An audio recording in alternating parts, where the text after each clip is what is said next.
You're listening to the We Are Libertarians podcast network. Find all of our shows at wearelibertarians.com.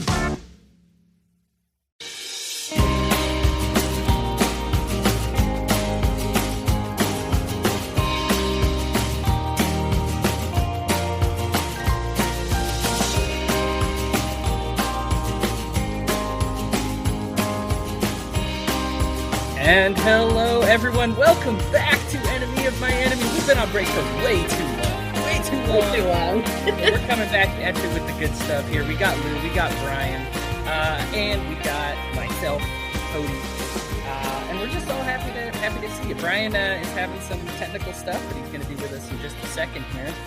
And we're going to be saying gay a lot about this Don't Say Gay bill. So we're going to be dealing with that today.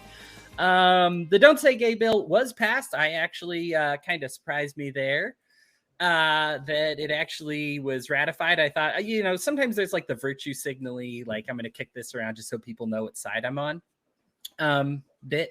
I was surprised to see this actually get passed, signed in, and ratified, and it's here. Like when there's like a budget proposal and they propose something that's never going to happen, but just to like make a statement. But it's a law. It's a law. So let's look into this law now. As you can guess, this is a libertarian podcast, so we will probably find some problems with this said law. But I also want to give some credit where credit is due here. This is a law that is kind of in contention with school districts. So naturally, libertarians are going to be divided about this because both of them often suck. So here's the thing. It's a 7-page bill, and the wording on each page is very large. The initial bill was written like it was like a 2-pager. And I've said on this show how it makes me laugh when there's a bill that's so short, it's like written in crayon and not putting a lot of thought into it. It was written in such a way that you wouldn't have been able to even say like Mr. or Mrs. When introducing yourself, or boy or girl or anything, which would have been great. I mean, it's one of those examples when you go so far right, you go left. Like you went all the way around the world and now nobody has any gender identity. They have cleaned that language up in the final bill that was signed. So as much as I love to make that joke, it is not here, but there are still some maybe less funny problems, but still some problems within it here. To just go over the highlights, like I said, I have linked it. If you're watching on social media, I have linked it under all our feeds here. It's a 7-pager, really big. By the time you get through this opening monologue, you could have finished the whole thing by now. The highlights are kind of this. Grades kindergarten through 3rd grade, gender identity, sexual orientation, not allowed to be discussed. If the topic comes up in any grade level that of gender or sexual identity, that there is a note of it, and that this note is made not just available to, but in some cases encouraged to share to the parents of the student, so that there's no hidden record. If this child comes in, and this covers more than just sexual and gender identity, this also has to do with mental wellness, any mental issues that seem to be happening in school, that parents are allowed to look it up and have access to that information. And if the teachers deem that it's necessary, that they are encouraged to actually share that, whether the parent seeks the information or not, that there's kind of an encouragement to share it if they think it could happen. There is a provision. It is singular, but it does state that if they feel the child could be, it says if there's a reasonable, I'm trying to find it, I just missed it. Basically, if there's a reasonable idea that the child could be abused because of this information being shared, that is the one exception that they wouldn't have to share this with the parents. So if they believe that there may be some kind of danger to the student. Lou, I'm going to start with you and your thoughts on Florida's Don't Say Gay bill. Gay, gay, gay, gay, gay, gay, gay, gay. Oh, it's the second most notable part of the Academy Awards. Thank you. Right? For that.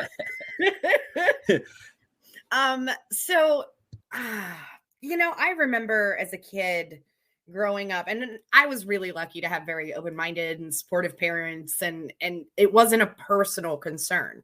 However, one of the things that was really kind of driven home in school for us was that, you know, if there's a problem at home, or if you have a personal something you want to talk about that you're not comfortable talking to your parents about, you can talk to a teacher, you can talk to your school counselor, you can talk to your school nurse, things like that.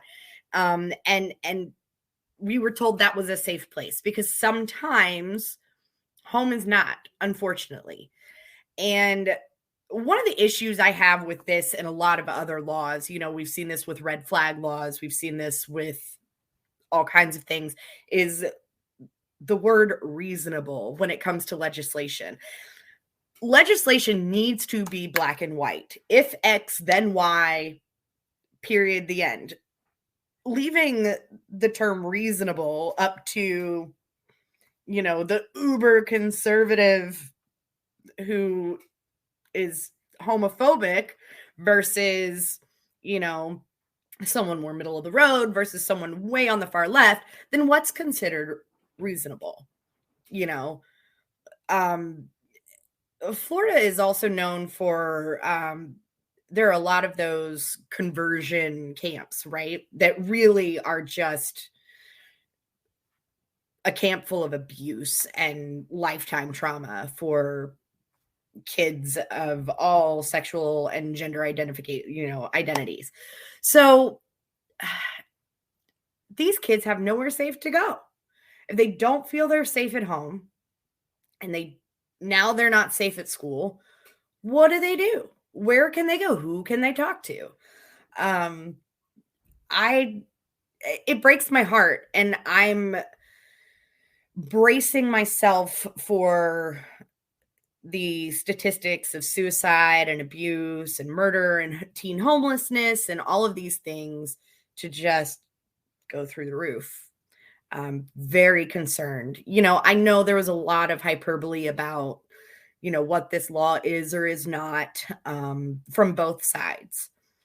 And, you know, a lot of the things I think these conservative parents were concerned about are things that are not an issue in school. Like, nobody's sitting there teaching your kindergartner, like, how to put a condom on a banana and what gay sex is. Like, that's not a thing. You know, in those younger ages that we're talking about, you know, your own body and understanding how your body works. And also, you know, when we talk about sex education, when it comes to that age, you know, elementary, it's not sex education. It's learning about your body. Also learning about what is and isn't okay, and who you can go talk to if somebody's, you know, molesting you or trying to harm you or things like that. So now you have this, I don't know. I get very emotional about it, because I know where this is going. And over the past year, there across the country, there have been over 700 anti-LGBTQIA legislations presented all across the country in different states. So I don't know. It breaks my heart. There are going to be a lot of kids, you know, was this No Child Left Behind? Well, you know. Oh, this is No Child. Sorry, Lou. No, I mean, it is. You're going to have a lot of kids left behind, whether it's a lack of education and understanding their own selves and their bodies and what they may be going through, or, you know, and you're going to ostracize kids who have two moms or two dads, things like that. And it just makes it so much worse. And I, like, in 2022, the fact that this is a thing makes me absolutely sick. And God bless you, Disney, for giving DeSantis the middle finger. I love my big. I don't know. I was going to say, I don't know why we're giving Santa the big middle finger. He brings presents every year. So, I mean, oh, DeSantis. We're not talking about that Santa. We're talking about this Santa. Okay. The great thing, you know, I just want to chime in on this. The great thing about No Child Left Gay bill that's just been passed is, just like all other bills, vague laws are bad laws. And this is vague as hell. Yeah. So with the idea that this is going to be, there's going to be two ways this thing is going to die horribly. Number one, malicious compliance, which honestly is the part I'm looking forward to the most of. Watching these guys try to sit there and go, okay, well, now you've got to notify on every sort of mental health. It's going to be like, okay, you want that? No problem. We're going to do that. We are going to go ahead and notify you on every stupid thing. So I see that happening first. The second part of it, and maybe this gets into a little bit more, is that good laws, bad laws. There's some things in there. I don't think that schools should be teaching sex ed from kindergarten to third grade. Generally, it doesn't happen. But, you get those wacky courseworks that sit there and say, well, we got to go over this. You know what? Leave it up to the parents probably at that age for the most part. But I think that's common sense. And I think that's also something that you should be able to have the right to go and say, hey, I don't want my kid in this class because, concerns. It's this thing of like, you're trying to legislate a lot of common sense things. And when you legislate common sense, there's no sense left. So it was an overreaction on the left for the bill because you couldn't say gay in school. You can say gay in school. It's just, it was an they kind of they should have directed the anger to, this bill is so poorly written that you could say gay in the school and get in trouble at a certain grade level. But again, why as libertarians, we ought to be looking at these things and going, the more laws doesn't make life better. If anything, the thing that makes life better, as we all know, is simply choice. The choice for your child to go to a school, your choice to rip your child out of that school and homeschool them or send them to another school. Those are the things we should be pushing for.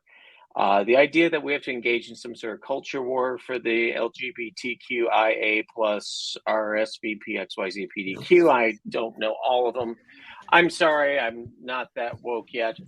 GSM works. But gender and sexual minorities. GSM's my favorite too. Yeah. GSM is such a terrible sell. If you're a techie guy, you're hearing GSM, you're thinking you're phone farting. Really, come on, LTE is the way to go. True. That's a problem with acronyms. The problem with acronyms in the tech world, it's like GSM. I'm going, oh God, my phone's gonna fart every time again it rings. Great. No, and the thing is this is that the one thing that comes up that's more of a behavioral, issue like that is that kids are impressionable. And I know we like to say have the idea that no kid would want to be gay. This is just how they are. No kid would want to be trans. It's just how they are. I saw a lot of kids go through high school, a lot of experience with seeing really hard. Kids I know. It's hard to go through, but it's also, there's a lot of kids who latch on to that identity to be able to express themselves in a different way. So there's other issues there, but seeing as how we're sticking to no child left gay here. It is, again, it's a terribly written bill, written to anger everybody and take the attention off of DeSantis's terrible polling numbers, I guess, nationally. Maybe the threat of Mike Pence coming back and wrestling the Republican nomination, like that's ever going to happen. But anyhow. So I know I'm off on a tangent, Hodey. I'm sorry. You're all right. Ranting at the last minute. You're all right. You're all right. I appreciate it. I mean, concern. Oh, sorry. Go ahead. No, Lou, you go ahead real quick. Okay. I was just, one of my concerns, and I mean, there's a million and one different scenarios, right?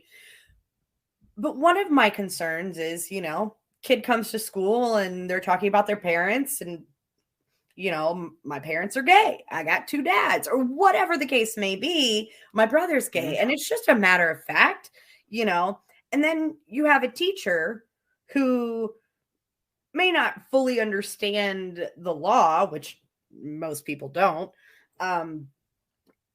turns around to reprimand them like you can't talk about that in class. And then what? like now you're ostracizing people because their family looks different. And in Florida, where they've already outlawed CRT, which again was never really part of, okay, this, it's very similar, the two, because, you know, they're making claims that certain things are in a curriculum that are actually not in a curriculum, number one. Number two, school districts already would send home a syllabus and a permission slip for kids to sign, or for parents to sign, saying, yes, I'm fine if my kid takes this segment of a health class, because it's not even sex ed in that grade. It's a health class where they're learning about, you know, this is what happens when I run and I get oxygen in my blood. And there's always a chapter about your reproductive organs and your own body and these sort of things, right?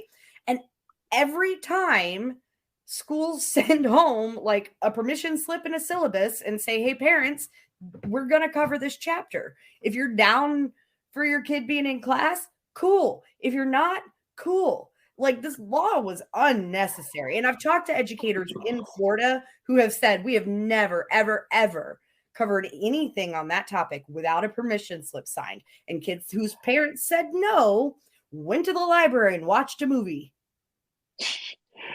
Let me kind of come the alternate viewpoint on this, which is, you know, if we're gonna have the Don't Say Gay bill, we gotta have to say Don't Say Jesus bill, because we still have Bible trailers in the county that I live in. Oh yeah, for the schools.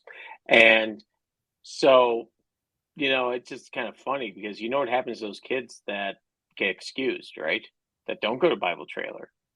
They get ostracized.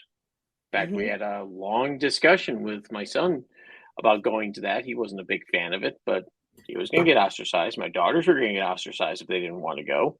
Yep. So it's the same kind of principle. So to be honest, it encourages. Like, I never, in my experience and from, you know, my own personal observation, I've never witnessed anybody get ostracized for not being in like the class about a uterus. Like, nobody gave a shit. Because at that age, they're not even paying attention. They're giggling because you said vagina. Like, they just don't care. I'm gonna take issue with it, Lou, because honestly, I'm trying to think back in the years. High school, we got a syllabus for my kids, but honestly, 99% of the time it was just garbage because it never followed reality. And honestly, I'd still go back to the time that they gave my daughter a geography lesson, and they were teaching her about the country's current European map that was circa 1987. So the schools are just such a mess legally, from poor curriculum, No Child Left Behind. Oh my God, what a mess that is. Yeah. And now this. So it's honestly, we've dumbed the schools down, which some people really wanted anyway. They would like to see the schools dumbed down to the point where they're useless. But the problem is, if they're useless, what are you going to do? Right. They do serve a purpose. So, yeah. You know.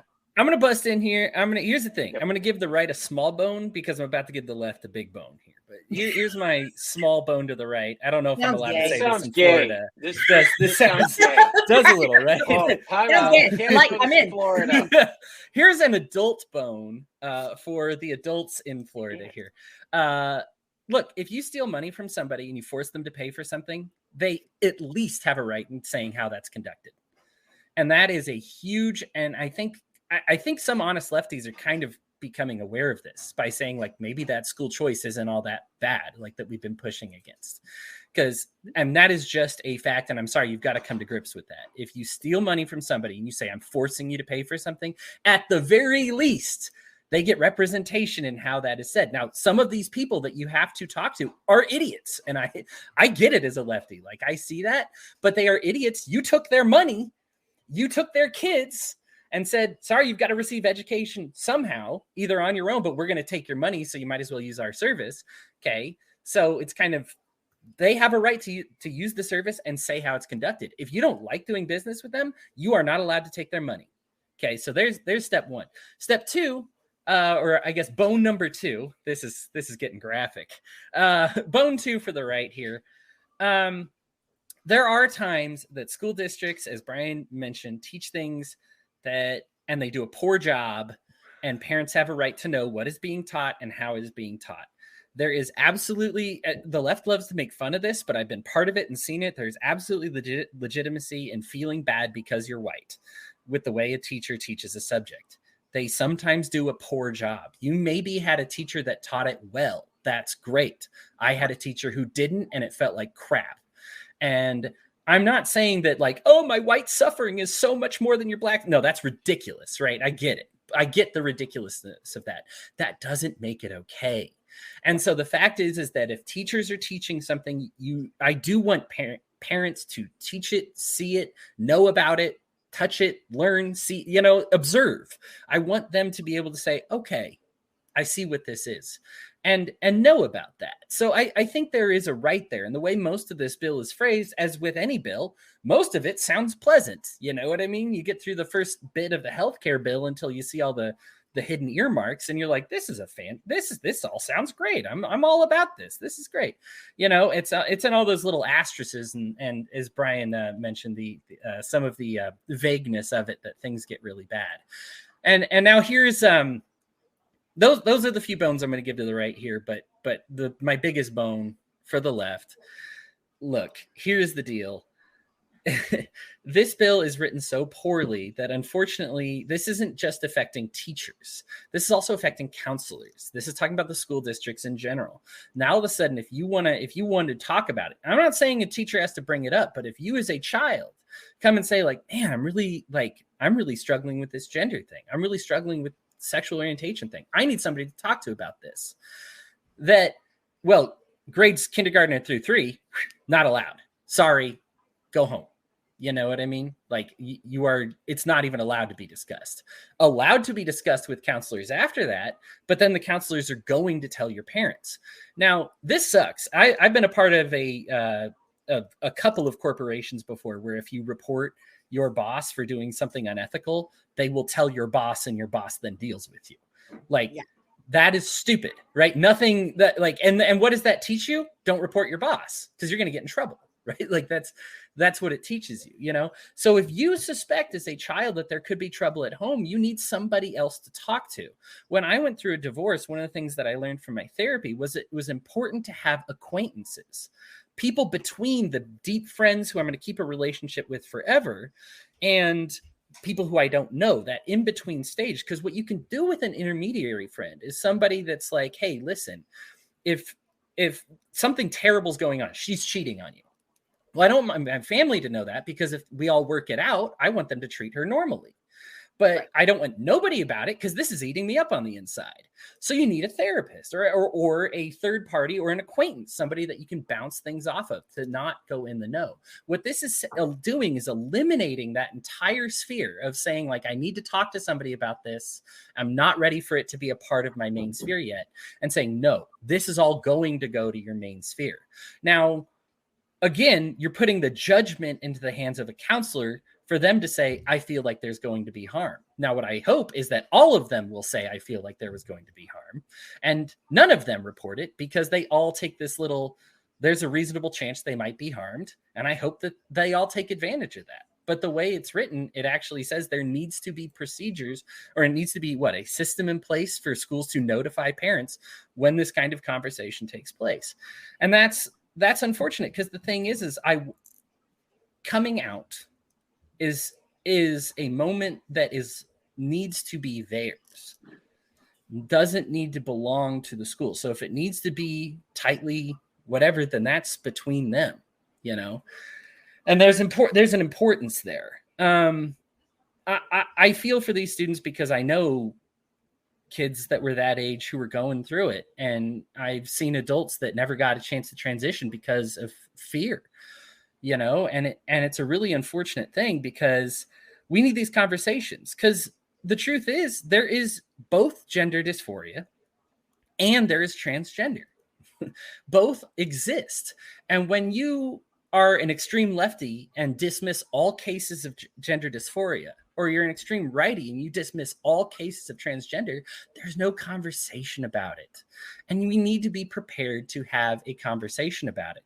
For me, I would prefer kids to hear about everything, you know, and take what they can. Now, obviously, is there an age appropriateness? Of course. Do some teachers do a crappy job? Yeah. And no bill is going to fix that, because human beings are good and bad. And some of them are good and some of them are bad. And some of them will do a different job teaching about this kind of thing. So the very least we can do is have transparency so that we can at least see if it's being taught correctly or not. But I do think that there is a time when a child, if the child is the initiator and says, I would like to talk about that, I would like to talk about this privately, we need to take that seriously. And I think we need to honor those requests. This bill prevents the honoring of that request.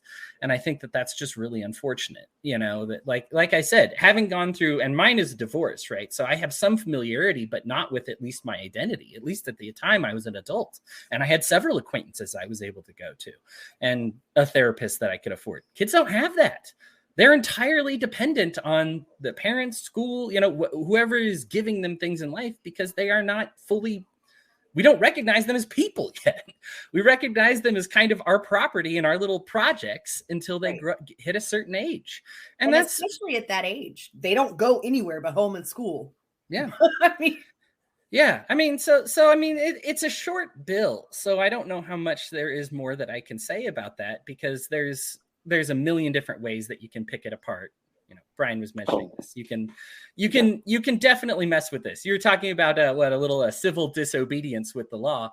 You can absolutely send a notification that is extreme, that doesn't have anything to do with it, and still fulfill the requirements of the law, right? There will probably be people who do that because they're creative and don't actually want to disclose anything, you know, and we'll see. This is kind of one of the issues with legality, you know, and I think that there might be room for some, if we accept that we live in a status system, which we all must accept. If there is going to be a law, I think it does need to increase transparency. But when you create all these other steps that just make it more and more difficult, I mean, eliminating any discussion about gender or sex.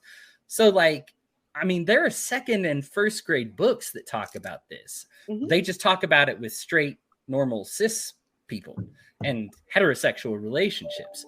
They're not talking about sex, but then again, neither are any of like the gay material that everybody's so scared of, right? And so it's like, is having two dads against this bill, is a kid's book talking about two dads? Well, it could be if you interpret it that way. But if that's the case, then so wouldn't having a book with a mom and a dad in it, that's a discussion about having two different parents, you know? And it's one of those, it's like, well, should I teach nothing and be safe? Well, a lot of teachers do that. I have a friend who is quitting teaching after this semester. He actually had all his vacation days, so he's already quit. He's just lined up all his days for the rest of the year, and he will never teach again. And it's because people are just erring on the side of teaching nothing because they're so scared of what they can or can't do. So it's like, well, I know if I do nothing, nothing will go wrong. That's not good education. It's really bad bang for your buck if you're a taxpayer. Anyhow, anything else you guys wanted to talk about this one? We got obviously a lot of time on the clock on this one. I'm going to look at some comments here and see if there's something we should talk about. One of the things that, like, it makes me sad because I've, you know, from an adult perspective, I have watched over the last few years as we've made a lot of progress towards, you know, acceptance just as a society. No, it's not great, but it's better. We're making progress, right? And we've also made a lot of progress scientifically, as far as understanding what is really happening in someone's brain or what have you that contributes to these things. So it's not, you know, we know it's not a choice. We know it's not, you know, but, and I want to quote this really quickly. You can quote me slowly if you'd like. Yeah. Wait, we can't wait. You first talk about boning. Now you wanted to talk slowly to you. I'm getting really confused here. Am I in I think I might be in heat. Is that a thing? Are you in heat? Hodey and heat. Oh my God. I'm sorry. We're making some Philly cheesesteaks, and I think it's doing something up here. All right, go ahead and give us. Are you taking some hormones here, Hodey, or something? Yeah. Is there something you haven't told us yet? Talking about don't say gay, and Hodey's like, obviously, I feel really strongly about this issue. Oh my goodness. Okay, so I'm not even going to attempt to pronounce her last name. First name Tasha. She's a pediatric psychologist in Miami. And she talks about the fact that children begin to have an innate understanding of their identity between the ages of 3 and 5.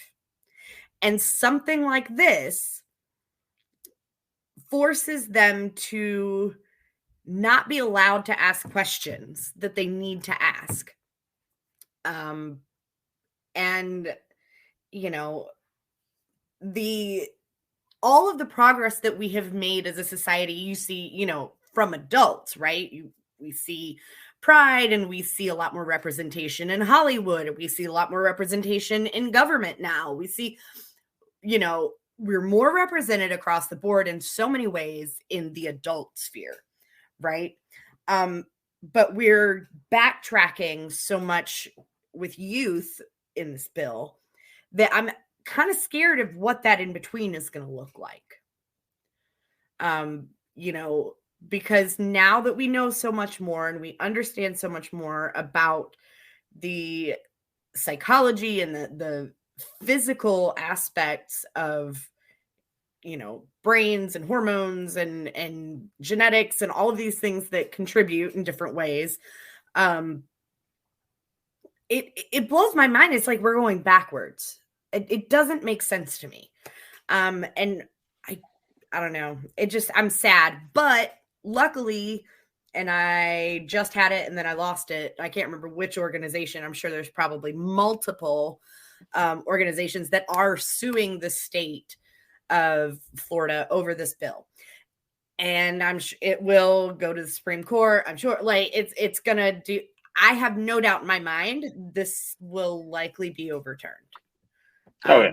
Vague you think so too, Brian? All right, when you two say it usually happens. So I'm right. Yeah, like my predictions are pretty good because it's not constitutional. Because now you are actively othering people based on gender and sexual identity. Yeah, but say it's not constitutional. I think the problem is that the law is so vague that's where the problems are going to arise, and the Supreme Court does not like vague laws. Right, exactly. So there's enough case history to prove that. Mm-hmm. So I think that it's gonna go to the district court. District court's gonna hold it and say, this needs to be tightened up because this is garbage. And at that point, then we'll be done with the election cycle and we'll be on to the next thing. Is like whatever it's gonna be. Don't say But like the one in Texas got held up. Why would this one not get held up when the one in Texas did? Why wouldn't this one? You mean the abortion bill? The abortion bounty hunter. That's still working. That's still working its way through. Oh, is it not all the way up? Oh no, that hasn't hit the Supreme Court yet. Okay, I don't think it has, at least. Yeah, it's gonna. I mean, you could get an emergency. Are you talking like SCOTUS or like state Supreme Court? SCOTUS. Oh, okay. No, okay. This is going to be this may work its way through the state courts, but then it's going to go. This is better tried in federal court, simply because that you could make the argument that the state doesn't have jurisdiction because this is going to be a fundamental right, and that the law was written so vague. So the state could interpret it and say, well, this is okay. This is the way we write laws. But the feds can come in and say, no, you really shouldn't write vague crap like this. Right. So, and I'm not a lawyer. I played one once on TV. There's the disclaimer for the day. Just the thing is that there's so many opportunities, and Lou, I agree with you that we are far more accepting and tolerant. And I'll tell you this much: I look at my kids when they were growing up, and compared to when I grew up in the 70s and 80s, and of course it was a lot of that, even from the teachers on occasion. But acceptance of kids with different abilities, special needs, stuff like that. So that's way different. So I think in society we've changed a lot on that. But the thing that I also caution against is leaving the school as an arbitrator of this and being the primary contact, because like Hodey was saying, gender dysphoria, transgenderism, these are things that we don't want cops diagnosing this stuff, and I definitely don't want teachers diagnosing this either. Right. So this is kind of the area where you start going, and as parents, I have a hard time sitting there with, I can understand kids that express themselves from a very early age. I actually have a relation that is now expressing that he feels more comfortable in girls' clothes. He's wearing it. Parents are cool. They're having fun. They're having fun. Well, they're at Disney this week, so they are having fun. And it's been mostly, it sounds like, an accepted experience. So she, he, she going to she, again, pronouns, it's a different argument. I can barely remember people's names. Don't ask me to remember pronouns. I'll just call you all of you assholes. And what up, G? Yeah. Asshole 1, asshole 2, asshole 3, you're the fourth. Yeah. But the thing is that I think most parents want to be involved. We can think the worst case scenario that, the kid's going to go home and get beaten. Well, you're right. That is a possibility. Same possibility is if he said, I got a question. This Jesus guy doesn't sound totally on the up and up. I'm kind of interested in this Buddhist guy. Or, oh, wow, I think I might be trained. There's a lot of reasons that parents beat the hell out of their kids. And it's not because they're gay or anything. It's because they're shitty parents. Yeah. So I just have a hard time for parents that wouldn't be involved in a discussion. And there are schools that have specifically kept parents out of discussions, right? The parents should have been involved in. Yeah. So there's some rights here that as a parent, if my child goes into your school, I think I have a right to go ahead and know what they're saying at the school. Now, of course, this law was written in a way that makes it the second worst possible way possible, besides not saying anything. So again, this gets back to it as a quote up earlier, was that schools should be more localized, but realistically, schools should be the parents, the kid, and all of them picking the school they want to send their kid to, as opposed to just having it based on your zip code. Once we are allowed to do that, a lot of this bullshit goes away. Right. It really does. Schools needing to compete, whew. I do want to say, I lived in that part of the country for a long time. And now living up here, there's a very big difference as far as, culturally speaking. And in Florida, Georgia, South Carolina, where I was, it's uber conservative, Bible Belt. Yes, exactly. Banjos playing in the background. And it is, I thank God every day I got out of there, because even the sweetest old lady who just loves everybody will be like, except for him, because he's an, and gay slur, and it's Jesus would make him burn in hell, which Hodey and I'm sure could go on a 3-hour rant about this. But I'm going there. Hi, Brian. Hi to her we said the R word. We said religion. Brian's leaving. He's like, hey. No. I was gonna say I'll probably see her down there. So hey, you're leaving to go see. I'll send you a rainbow T-shirt you can wear. Grandma Slur. Okay. Grandma Slur. And it is culturally. So in Florida, where this bill is, I have significantly more concern for the safety and well-being. And I don't mean just physically, I mean emotionally, mentally, psychologically, because the idea of sending your kid off to conversion camp because they said they were gay, is a very real thing. Yeah. And it's so ingrained in the culture there that even those who are not actively religious still hold bigoted beliefs based in this sort of westernized evangelical Christian, and so they're truly, I'm more concerned about kids in Florida. If this was passed in California or New York, I wouldn't be as concerned. And I know that sounds really terrible. I mean, it's still terrible. Don't get me wrong.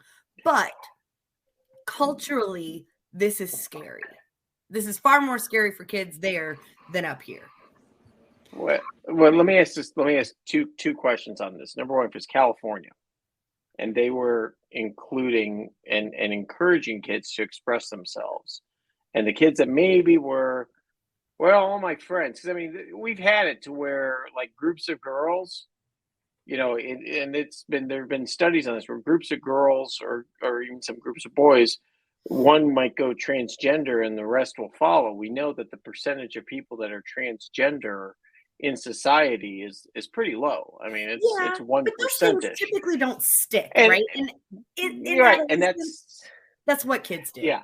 Isn't that why this conversation that's is important, though? Like, that's why we need to train people to talk about it all. Like, gender dysphoria and transgenderism. Like, that's why I want more discussion and why I really kind of don't like bills like this. Sorry, go ahead, Brian. Right. Yeah, and I agree. There should be more discussion about this, but then also there should be also the conversation of just because they express transgender ideas at 12, 13, 14 doesn't mean you start giving them hormone therapy until you're really damn sure. And that's a different subject. And there have been people who have regretted transitioning and things like that. Small percentage of a small percentage. Right. But the second point I have with that, the whole thing of the schools and things like that is, once again, they're going to do a terrible job. It's not for lack of trying. What? Yeah, I know. It's weird. You're going to fuck it up? All this money? Well, let's see. Police, we give them lots of money. They screw stuff up. Schools, we give lots of money. They screw that up. Politicians, we give them lots of money. They screw stuff up. There's a pattern here, and I don't know what it is yet.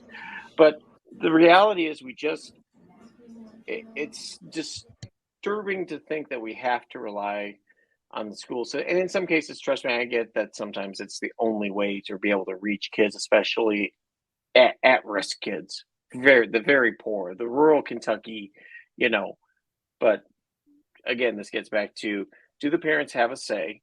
And actually, I'm just getting back to my point here. I there's a third point I want to say, Lou.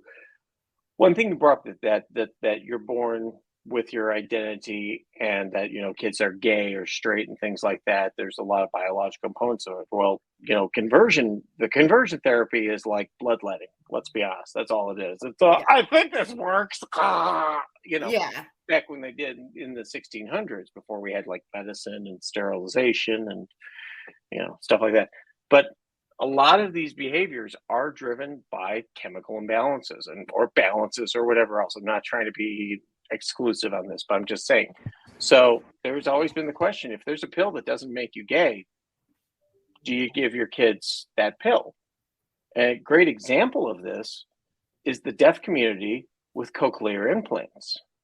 Deaf community is very upset with cochlear implants because it's destroying that community. People are leaving that community because now they can hear. It's the same thing here. Are we going to be doing... Is that a real thing? People get pissed about that?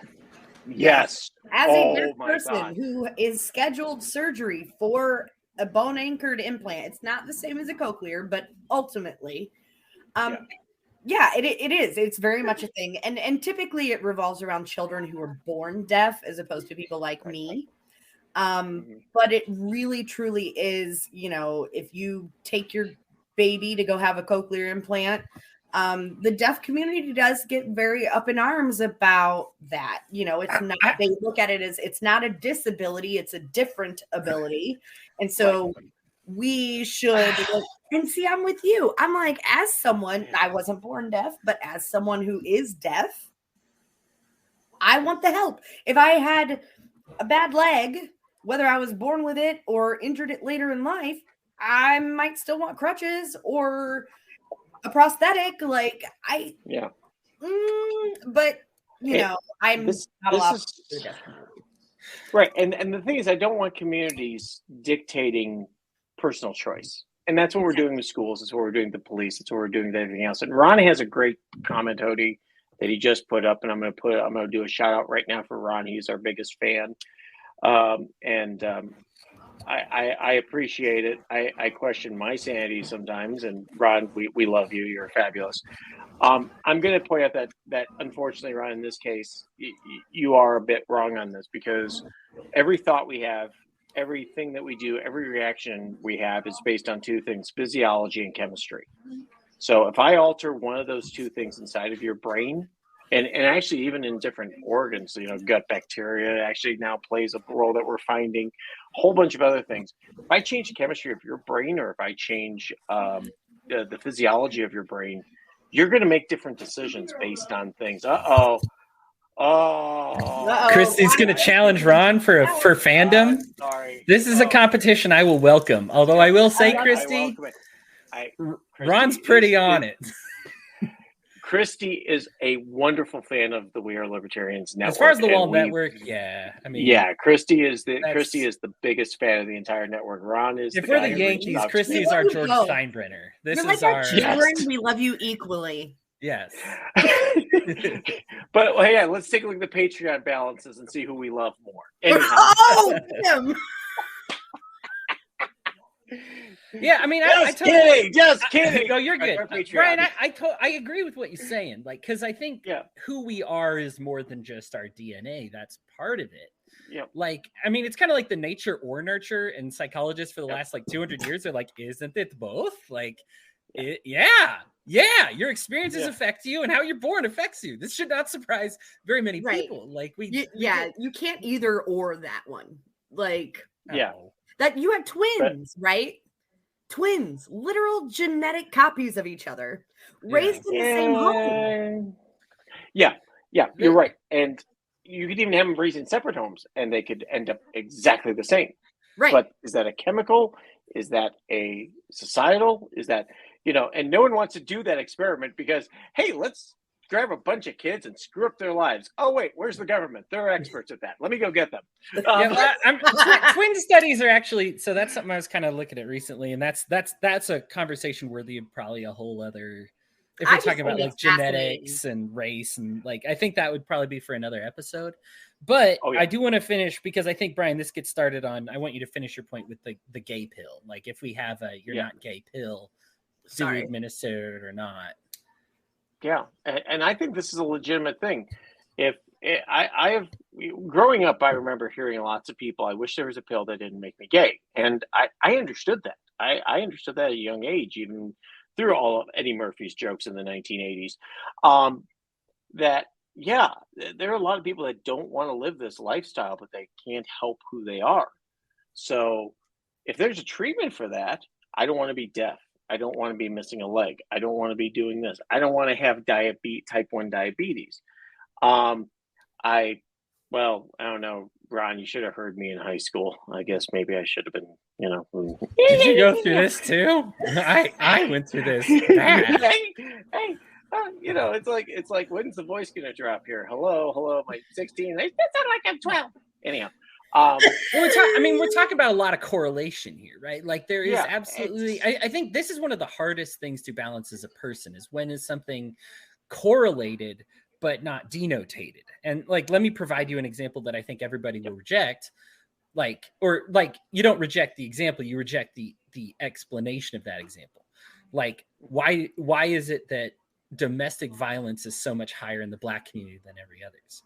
Is it because of their Blackness? No. Like, there are events at play here. There is a correlation, and it's not wrong for you to notice the correlation. What's wrong is the extrapolation to say that this happened because you were Black. And I think that's one. Right. Correlation, not causation, and also not necessarily means for extrapolation, right? So what we say is it's okay for you to notice these things. Like, and I do want to stress that, because I think a lot of, like, I know for me, that was kind of, I came from the right, moved to the center. I know for me, that was one of the biggest pushes away from me going center, is I felt like I wasn't allowed to notice what I was noticing. That I was just like, is it wrong for me to notice then that gay people like pink? Like, they'd be like, that's a stupid stereotype, and look at these 3 people. And I'm like, yeah, but I know these 20 people. Like, I don't know, like, I'm allowed to have my own experiences and notice these things, and there needs to be some kind of explanation there. Psychology is huge on this.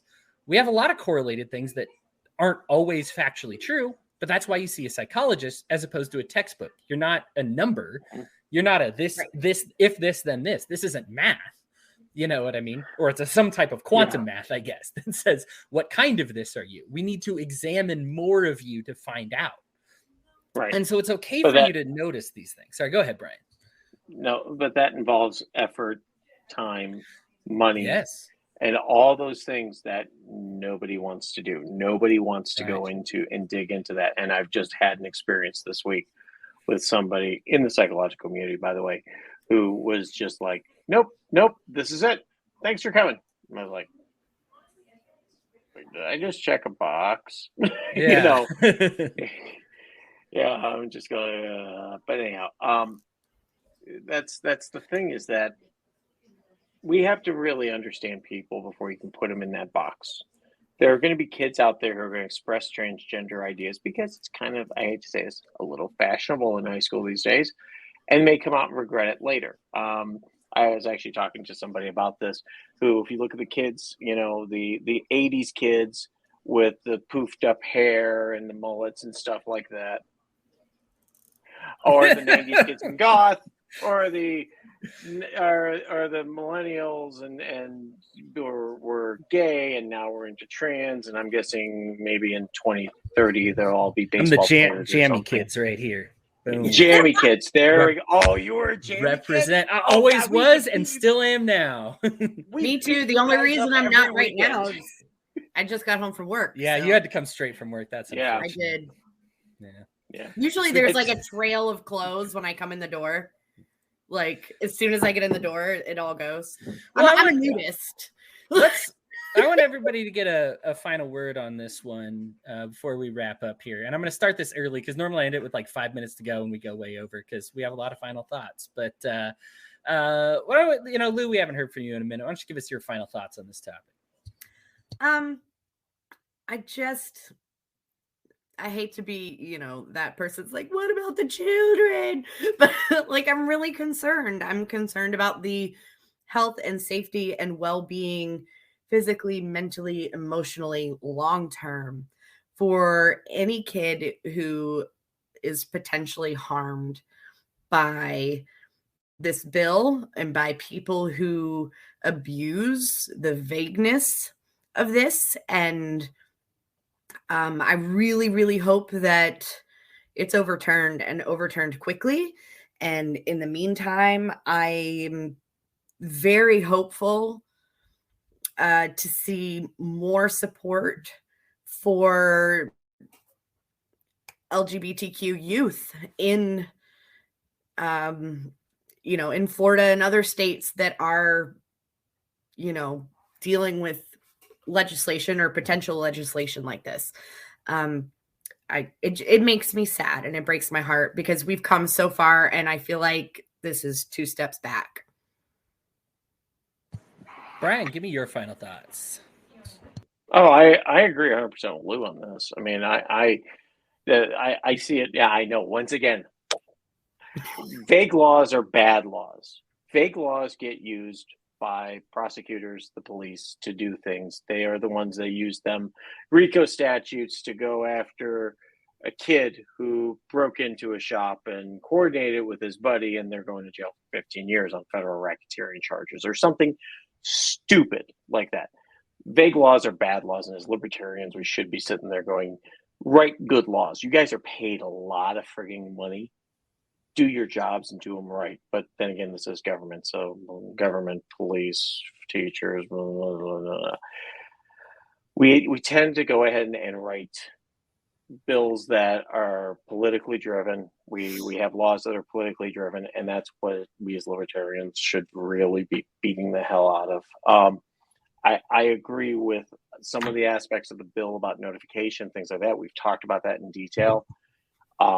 But again, this is a terrible law, and there are things that they should do, and I don't think it's going to last personally. So there's your official prediction for both me and Lou. So we are both on board. So it's going to happen. Based on the past, I'm going to take what you say. I am aware I'm kind of naive and maybe just overly cautious when it comes to predictions. I don't know what it is, but like I'll take it. Anyway, All right, so my final thoughts on this one. Look, nothing is going to replace culture, and this goes for right or left. Nobody passing any kind of bill. If this was a bill encouraging discussion, I'd be able to poke holes in it. If this was a bill discouraging discussion, which it is, I'm able to poke holes in it. And the thing is nothing is going to substitute what you as a person are able to contribute to this society. Maybe you see this as a step back, step forward, whatever, wherever you're at. Obviously, like we kind of see this generally, libertarian podcasts, and I'll see this as a little bit of a step back. But the thing is, it doesn't need to stop you. I wouldn't feel discouraged at all by this. People are going to do this stuff, whether it's performative, temporary, or not. Maybe they're trying to make it permanent. It's not going to stop you. Like, talk to your kids. Learn to have the conversation about transgender and gender dysphoria. Learn. Just teach yourself. And you know what? Here's the thing. You don't got to shove it down your kid's throat. Kids, you don't need to talk about what's constantly in your kids' pants. Kids are fixated about what's in their own pants very much. Thank you. I mean, when you are absolutely, look, I've been a teenager. I get it. I was fixated on that thing. Everybody boys from like boys from about age 2 on. That's right. Age 2 on. Stop playing with that. Right? Get your hands out of your pants. Get your hands out of your pants. Stop. Look. Quit pulling on it. It's gonna fall off. They're gonna know that something is up that needs to be addressed, and you'll know, right? Like they'll tell you, and if you're not equipped to have the conversation, that's okay. I certainly wasn't for a very long time. It takes learning, it takes, and just see this as an opportunity to learn on your own.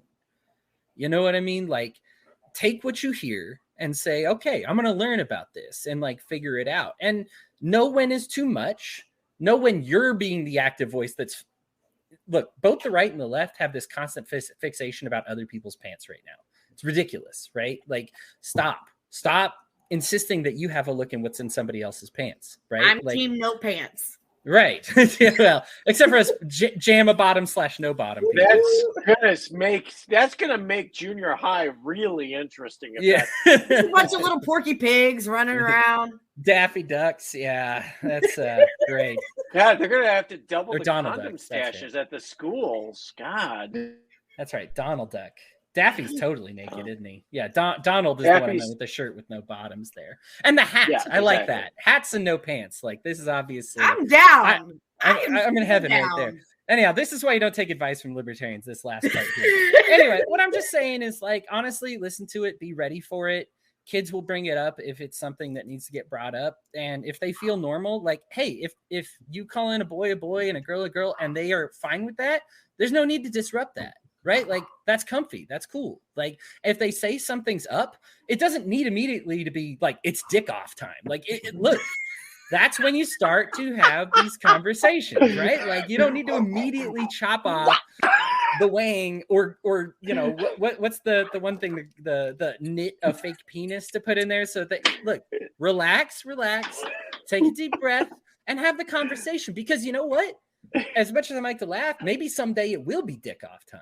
But you don't need to jump to that immediately, right? Like, there's not an immediate, like, as a parent or teacher or educator or therapist or whatever, take a deep breath, have the conversations, and that's the only way you're going to enable the person to make the right decision for themselves. Leave kids alone, be there and ready for ready to talk with them when it's time. Everybody, thank you so much for tuning in. Hey, is this? Sorry. Is this? I just have this vision of Mr. Miyagi going, "Dick on, dick off." I'm laughing because when you have kids and they like stub their toe, you're always threatening to amputate.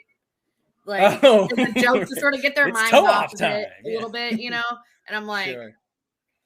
Anyhow, everybody, thank you so much for tuning in, dealing with kind of my last minute shenanigans there. We look forward to hearing from you again. There's been plenty. There's